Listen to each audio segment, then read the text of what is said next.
कोल्हापूर जिल्ह्यात आठवडाभरापासून पाऊस सुरू आहे. या पावसामुळे उन्हाळी पिकाचं मोठ्या प्रमाणात नुकसान झालं असून नद्यांच्या पाणी पातळीतही वाढ झाली आहे. सोमवारी पावसानं काहीशी उसंत घेतली होती. आजही सकाळपासून पाऊस थांबला होता. आठवडाभरानंतर दुपारी काही काळ सूर्यदर्शनही झालं. मात्र दुपारी 3 नंतर पावसानं पुन्हा हजेरी लावली.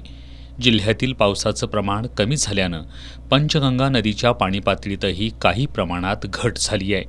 आज सकाळी 6 वाजता पंचगंगा नदीची राजाराम बंधारा इथं 19 फूट 8 इंचांवर असलेली पाणी पातळी सायंकाळी 5 वाजता ती 19 फूट 3 इंचांवर होती. दिवसभरात पंचगंगेची पाणी पातळी 5 इंचानं कमी झाली आहे.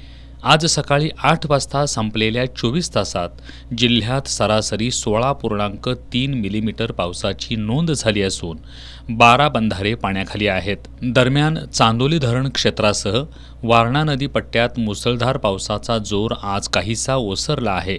मात्र आठवडाभर लागलेल्या जोरदार पावसामुळं वारणा नदीच्या पाणी पातळीत वाढ झाली आहे. या नदीवरील कोल्हापूर पद्धतीच्या बंधाऱ्यावरील बर्गे मे महिन्याच्या अखेरीस काढले जातात. मात्र अचानक सुरू झालेल्या पावसामुळं पाटबंधारे विभागाला बंधारे काढण्याची संधीच मिळाली नाही.